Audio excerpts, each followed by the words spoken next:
Здравствуйте, мои уважаемые зрители! С вами Ольга Демчук, исследователь внутреннего мира личности.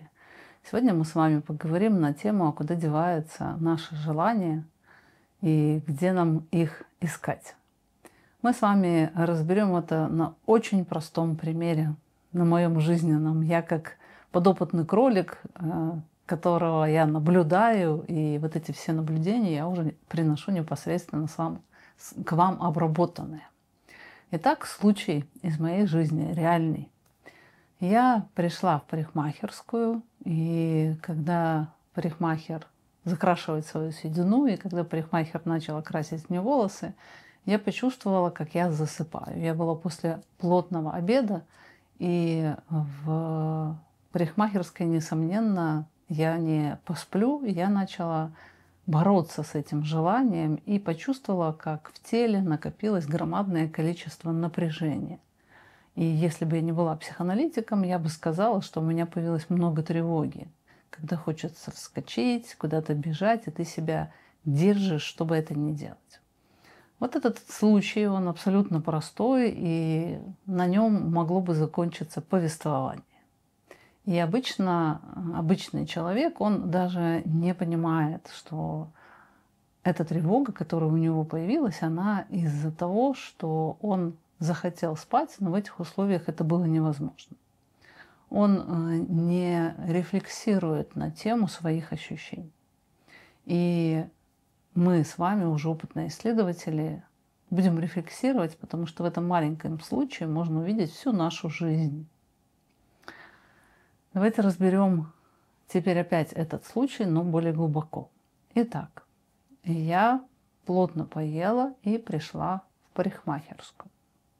Я сажусь, мне комфортно, я общаюсь с парикмахером, и от прикосновения к голове я начинаю расслабляться.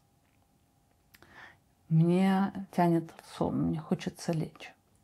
И если бы я находилась в мире имени себя, то я бы сказала парикмахеру: уважаемая Ирина, пусть будет, я хочу спать, вы пока займитесь своими делами, а я посплю, и когда я высплюсь, мы с вами продолжим эту процедуру.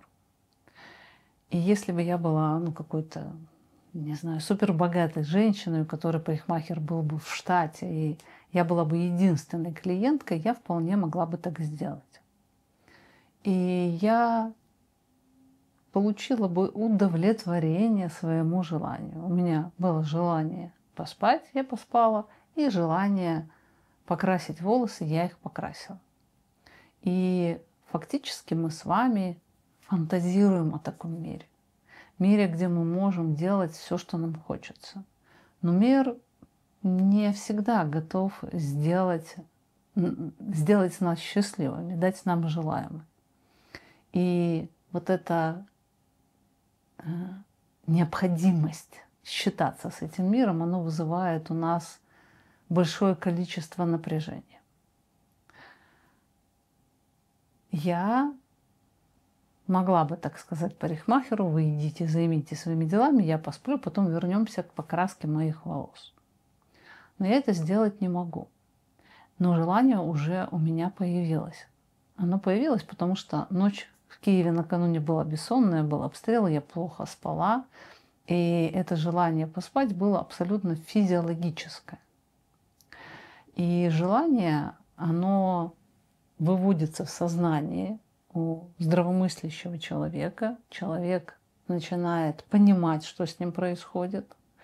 И в зависимости от того, насколько возможно удовлетворить это желание, человек начинает действовать. Но нам не свойственно называть наши желания своими именами. То есть для того, чтобы осознать, что я хочу спать, я очень сильно хочу спать, мне надо мочь выдерживать себя реальную. То есть ту, которая может захотеть спать абсолютно в неудобных обстоятельствах. В обстоятельствах, которые к этому не располагают. И здесь человек мгновенно, личность сталкивается со своим желаемым образом, который не соответствует реальному образу. между этими двумя образами у нас постоянно идет внутренний конфликт. То есть я желаемая, придуманная, идеальная, должна была прийти в парикмахерскую, приятно общаться, поделать все дела, прийти домой и в 10, в 11, в 12 лечь спать. Это я идеальная. Но есть и я реальная, которая абсолютно другая. И между этими двумя образами у нас происходит конфликт. И то, что у нас происходит в конфликте между этими двумя образами, мы зачастую проецируем в других. У меня сегодня, как видите, реквизит. Банка с водой. В банке что-то там плавает. И палочка волшебная.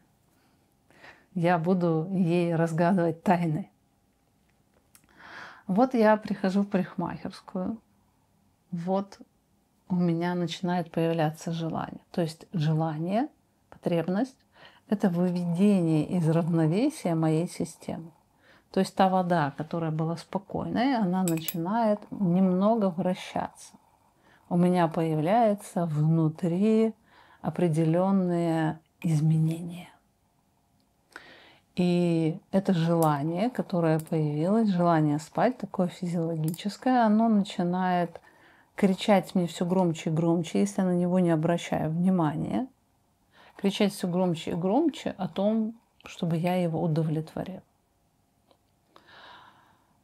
И это желание, оно начинает фактически у нас внутри закатывать истерику. То есть как будто маленький ребенок, который кричит: я хочу спать, я не хочу всего этого. И чем у меня более широкий кругозор, чем я более человечная, чем я более интеллектуально развитая, тем у меня более тонкое, чуткое отношение к себе. То есть я себя принимаю реалистичную и принимаю этот момент, что я могу захотеть спать в неудобных обстоятельствах, не способствующих моему сну обстоятельствах, которые вообще не для сна. И эта истерика внутри, она будет нарастать, это вращение воды, это напряжение будет все больше, чем я больше буду не обращать на это внимание. И так как обстоятельства неподходящие, я начинаю это желание подавлять. То есть я осуществляю внутри личности два действия. Первое действие – это я хочу спать. Второе действие – нет, сейчас ты не будешь спать. И в этот момент противостояния, когда есть какой-то импульс желания, в момент давления, мы с вами начинаем сворачивать картину внешнего мира. Мы начинаем как ковер сворачивать внешний мир, то есть наше восприятие, оно отрезает постепенно внешнее пространство, делая его все меньше и меньше, потому что у нас нет энергии, чтобы его обрабатывать. И в конечном итоге мы с вами попадаем в туннель. То есть когда я пришла и не хотела спать, я видела парикмахерскую, видела парикмахера, видела то, что происходит. Но как только у меня внутри начинаются эти процессы, то у меня не хватает оперативной памяти для того, чтобы их обрабатывать, потому что я перемещаюсь в продуцировании желания и в данных условиях подавления его. Вы можете взять какой-то свой пример для того, чтобы я сейчас была более понятной вам. Какой-то пример возьмите из сферы обслуживания, когда официанта долго нет.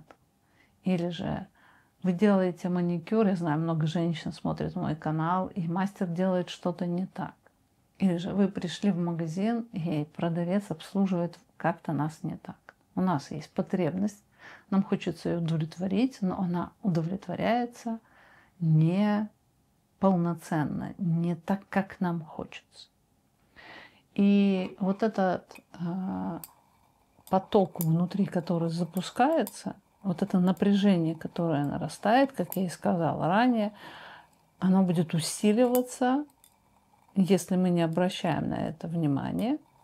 особенно оно будет кричать все громче и громче. И в конечном итоге мы получим истерику ребенка, который говорит: я хочу спать, я сейчас умру. И этот поток внутри, он начинает крутиться в одну или в другую сторону. Здесь я могу себя чувствовать мученицей, у которой нет возможности поспать, ночью не спала и теперь тоже опять не может спать. Я могу уйти в боль. Я могу даже не понимать, что я сейчас уже захожу в режим жертвы. Я это буду чувствовать только по такому отвратительному привкусу внутри. Непонятной грусти, непонятной несчастности, которая у меня возникает. Я несчастная. Или же этот поток может начаться крутиться в другую сторону, я начинаю злиться. Злиться на то, что я не могу сейчас поспать. Я сейчас смотрю на эти процессы через микроскоп, но по факту человек не осознает обычно это. У него не хватает или знания, или мощности обрабатывать все эти процессы так мелко внутри. То есть он будет обнаруживать себя внезапно раздражительным, это если наш поток пошел крутиться в сторону злости, или же несчастным, тоже будет обнаруживать себя внезапно. Обычно люди говорят: испортилось настроение. А фактически человек попадает в состояние жертвы. То есть, видите, моя потребность возникла. Куда девается желание, помните нашу тему? У меня эта потребность возникла внутри. Удовлетворить я ее не могу. То есть сделать что-то такое, чтобы я почувствовала облегчение и удовлетворение. И я начинаю все равно делать, но на эмоциональном уровне. Два наших самых главных делания на эмоциональном уровне – это или страдать, или злиться. Или страдать, или злиться. И чем более интенсивно это вращение воды в банке, чем более интенсивно эмоционирование, оно будет нарастать, если мы не уделяем ему внимания, чтобы до нас докричаться, тем меньше у меня будет оставаться в поле зрения внешнего мира. В конечном итоге я буду заниматься только своими эмоциями, я буду задействована только в этом переживании. Вот прям представьте себя в парикмахерской или на совещании, или же на лекции, где вам очень хочется спать, а вы себе это не даете делать. И можно обнаружить себя агрессивным, потому что ты начинаешь хамить парикмахеру. Ну, например, она говорит: вам удобно? Ну, конечно, мне удобно. То есть вот эта самая пассивная агрессия, которая появляется у людей, это из-за того, что внутри уже появилась злоба, то есть человек не получил что-то желаемое, он не может что-то сделать, чтобы получить это желаемое, и он начинает что-то делать на эмоциональном уровне, он начинает на это злиться. То есть я не остаюсь беспомощной, я выхожу в злость, и я что-то делаю своей злостью. И если я обладаю нереалистичным представлением о себе, то я не узнаю эту злость. Она будет сквозить, она будет сочиться из всех моих пор, и я начну становиться ядовитой, язвительной. Или же, если я ушла в страдания, я тоже что-то делаю, я свое желание не узнаю, с ним ничего внутри не делаю, я начинаю страдать, что у меня не получается сейчас поспать. Вот это плохое настроение. И я буду тогда сидеть в парикмахерской как мученица, которая думает: скорее бы это мучение закончилось. То есть наша психика, она не может даже пересмотреть свое желание, отказаться от него, потому что она его не осознает. Немногие люди понимают, что им сейчас хочется спать. Им разрешено понимать, что им хочется спать только ночью или только вечером. Или только когда была бессонная ночь, тогда как бы я могу захотеть спать. А я придуманная не могу хотеть спать в парикмахерской. Не могу хотеть спать от того, что я ощутила расслабление, из-за того, что там кисточкой по волосам мне водили. Когда есть вот эта осознанность, человечность, то есть я могу не отторгать себя, хотящую спать в неподходящих условиях, то я таким образом хотя бы обретаю границы, понимаю, что мне надо что-то делать с собой, потому что я это раздражение, причину этого раздражения могу начать проецировать во мне. То есть я не воспринимаю это как процесс внутри баночки, внутри того, что внутри меня что-то происходит. Это на меня сейчас влияет. А я начну искать объяснение внешним. Например, громкая музыка, громко кто-то разговаривает рядом. Парикмахер не так что-то делает, не так себя ведет, не так дышит, не так пахнет, не так стоит. То есть я свое внутреннее раздражение не смогу присвоить и буду искать причину вовне, чтобы его объяснить. Видите, я не понимаю, что я хочу спать, я не понимаю, что я начала что-то делать на эмоциональном уровне. Я начинаю ткать легенды о том, что здесь что-то не так в этой парикмахерской. И эта парикмахерская или нападает на меня, если я ухожу в агрессию, то есть она нападает на меня громким звуком, она нападает на меня неправильным поведением. Или же она мучает меня неправильным громкостью музыки, она мучает меня неправильным поведением людей. И вот первое, что нам надо сделать, когда мы работаем с собой, со своими желаниями, со своими эмоциями, это обнаружить стенки этой банки, обнаружить, что это происходит внутри меня, отказаться от проекций, отказаться от возможности обвинить кого-то в своем состоянии. Я чувствую страдание. Если я чувствую страдание, значит, есть желание, которое не удовлетворено. Я чувствую злость, значит, есть желание, которое не удовлетворено. Что-то не так, как я хочу. Я хочу так, этого нету. И когда человек привык делать что-то внутри на эмоциональном уровне, вот это непрестанное делание, продуцирование страданий, продуцирование агрессии, ему не хватает мощности сознания, процессорной памяти сознания для того, чтобы действительно что-то сделать вовне.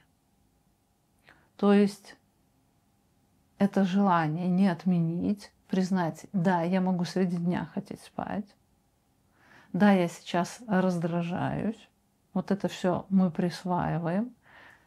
Этим присвоением мы с вами обретаем эти стеклянные стены, то есть не обретаем стеклянные стены, а входим в свои берега. Мы понимаем, что это мы источник этого всего, и тогда я могу что-то сделать. Могу ли я поспать? Нет, не могу. И человек обычно говорит, все, буду тогда мужественно терпеть. Потому что попросить парикмахера, чтобы он пустил вас, не знаю, в какое-то удобное кресло где-то там в конце зала и дал плед, для того, чтобы удовлетворить свое желание, надо пройти через громадное количество внутренних процессов. Потому что только человек, который признает себя реальным, он может сказать, вы не могли бы дать мне плед, я у вас там немного посплю. Потому что если я идеальная, не допускает мысли, что я сплю в парикмахерской, то я это напряжение у себя могу только силой воли подавить или же с ним ходить. То есть, видите, когда у меня есть спокойное отношение ко мне, реалистичное, я тогда могу действительно что-то сделать, действительно себе как-то помочь. Или же можно лягу у вас в мойку и немножко посплю, потому что чувствую, что меня выключает. Или же вот там кресло у вас свободное, можно я там рабочее, можно я там прикорну у вас, посплю. На голову мне что-то наденьте, чтобы я эту краску не сдвинула, и я немного посплю. Видите, человеку как будто надо переступить через какую-то гордость, через разлуку с этим идеальным образом, чтобы все это сделать. Обычно человек реагирует как на свое желание? Если я не могу удовлетворить его в полном объеме, все, отменяем это желание. И если, например, человек хочет, чтобы в его семье не было скандалов, чтобы все друг друга понимали, но в полном объеме всегда это не может удовлетворить, организовать. Он говорит, тогда все, тогда пускай катится, как и катится. То есть, видите, мне для того, чтобы согласиться на то маленькое, что я могу получить, мне надо переступить через свой какой-то образ, какое-то представление о себе. Мне надо уменьшиться. Мне надо понять, что реальность такая, и я могу получить вот столько, и на это согласиться.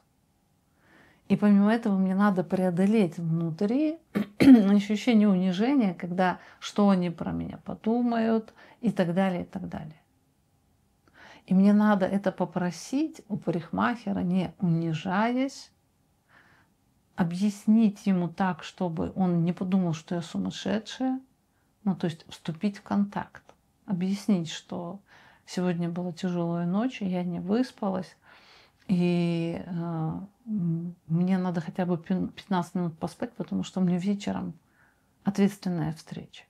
Видите, здесь мне надо все объяснить, все это вывести в сознание, говорить это спокойным тоном, говорить это не требовательно, говорить это не унижаясь, потому что если я могу говорить про это только унизясь, то мне противно соприкасаться с собой просящей и унижающейся, какой-то ущербной. И тогда я опять промолчу. Или мне страшно соприкасаться с собой раздраженной, что я сейчас открою рот и начну раздражительно это говорить, и люди сложат определенное впечатление обо мне. То есть для того, чтобы мне войти в контакт с реальностью, начать частично удовлетворять свою потребность, мне надо разобраться с вот тем, что у меня колобродит внутри. Мне надо остановить этот поток, войти в эти рамки, для того, чтобы у меня появилась возможность обрабатывать большее пространство. Мне надо понять, как мне сформулировать эту просьбу к парикмахеру. Для того, чтобы понять, как сформулировать именно ей, мне надо войти в свои берега, разобраться со своими эмоциями. Тогда я смогу понять, кто передо мной и как мне говорить уместно. Говорить так, чтобы меня поняли. Но все это после того, как все понятно внутри, когда внутри это все разобрал. Когда я не психую, когда я не отменяю, когда я не страдаю, а когда я спокойно констатирую, что происходит у меня внутри. Потому что многие люди они не понимают, как заявить о своей потребности, именно потому что они будут или из жертвы звучать, раболепствуя, или же из агрессивности давя. Поэтому лучше молчать. Я могу, несомненно, и заморозить эту банку. То есть этот поток у меня внутри с потребностью есть. И если я привыкла к своим чувствам относиться как к нападающей, я могу заморозить эту банку, заморозить это чувство. И тогда я становлюсь зажатой, формальной, пластмассовой. Потому что я всеми силами пытаюсь сдержать эти чувства. Итак, я попросила, мне сказали, да, вот в это кресло можете лечь, вот вам пледик, поспите. И я, когда ложусь в это кресло, то я могу даже не уснуть, потому что я буду крутить, что они мне подумают, это нормально, что я сплю, а не дурочка ли я, что я хочу спать и так далее, и так далее. Я буду так бороться со своим желаемым образом, что не усну. То есть мне для того, чтобы уснуть, надо остановить вот этот бурлящий поток. У многих людей бессонница, потому что они не могут вот эту вот кашу перестать варить, вот эту бурю в стакане. И проблема в том, что когда человек начинается эту бурю, он ее не осознает, не называет своими именами, то ему кажется, что весь мир — это буря, внутри которой он сейчас находится. Итак, куда деваются наши желания? Во-первых, к этим желаниям надо относиться с пониманием. И многие наши желания, почему мы не можем найти причину своей злости или причину своих страданий, потому что когда мы озвучим желание, из какого эти чувства возникли, то мы можем не смочь воспринять себя такого, то есть не отторгнуть себя хотящего этого. Например, когда у меня есть желание, чтобы ко мне относились как к королеве, которая пришла, и все должны все бросить и начать ее обслуживать. И меня раздражает, что у людей свои дела. Видите, чтобы мне признаться в этом, мне надо быть достаточно доброй, достаточно понимающей, что у меня в мире внутреннем происходит. И наше страдание или наша злость, они хвост, как у кометы, нашей потребности. И это желание, которое я отменяю, оно все равно не уходит в никуда, все равно остается этот эмоциональный след от него. И вот по этим желаниям, по этим эмоциям можно в полной мере понять сначала, какая я, а потом уже с этим что-то делать. Многие люди задают вопрос, что делать, что делать. И это что делать, это вопрос всегда, как мне воздействовать на внешний мир. Но люди не задают вопроса, что мне делать с тем, что у меня внутри. Как мне понять, какая я внутри. Вот этому внутреннему не хочется уделять внимание, хочется делать что-то вовне. Как мне не хотеть спать в парикмахерской.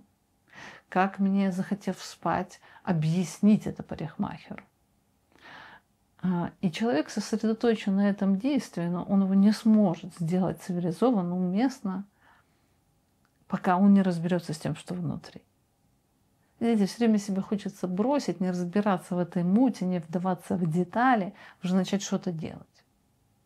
Но так не получается, потому что пока эти процессы не будут выведены из сознания, мы будем творить нечто, за что потом нам будет или стыдно, или обидно, и так далее, и так далее.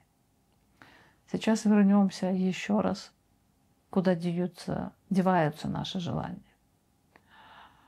Смотрите, я хотела спать, я начинаю себя давить, и вот эта вот тревога внутри, тревожность, люди вот часто ее уже многие отслеживают, вот эта тревожность, напряженность, которая возникла, она возникает именно из-за того, что идет желание и идет подавление, запрещение.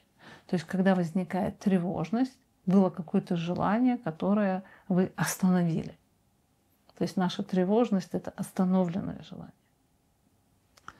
И это остановленное желание, оно создает напряжение, которое потом рассыпается на те эмоции, про которые я с вами говорил. Я предлагаю вам взять какой-то случай из жизни, тот, который остался отпечатком. Ну, возьмите какой-то маленький случай.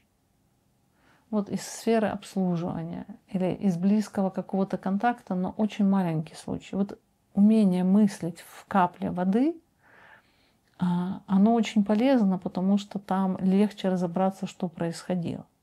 А потом можно экстраполировать это на более глобальное событие, наиболее судьбоносное. Не парикмахер, а почему я разозлилась на ребенка, почему я разозлилась на мужа, почему я разозлилась на маму. Почему я начала чувствовать тревогу рядом с мамой, да, сдержала агрессию, не высказала то, что я хотела. Почему у меня возникло напряжение. Вот научившись разбирать такие маленькие ситуации из жизни, нам потом становится легче с собой жить, понятнее с собой жить. Мы становимся управляемыми для себя. Так что наши потребности Они никуда не деваются, они остаются, но они переходят в эмоциональную волну, с которой мы потом начинаем бороться. Пишите свои комментарии, впечатления, какие-то мысли, инсайты, может быть, у вас возникли. Возможно, вы какой-то случай разберете по этому алгоритму, который я предлагаю, и тогда мы будем становиться учителями. И не забывайте про лайки. Помните, в прошлом видео целый перформанс я устроила для просьбы, для того, чтобы попросить у вас лайки. Так что ставьте лайки, пишите комментарии и приходите на школу отношений, которая начнется в начале декабря, 6 декабря.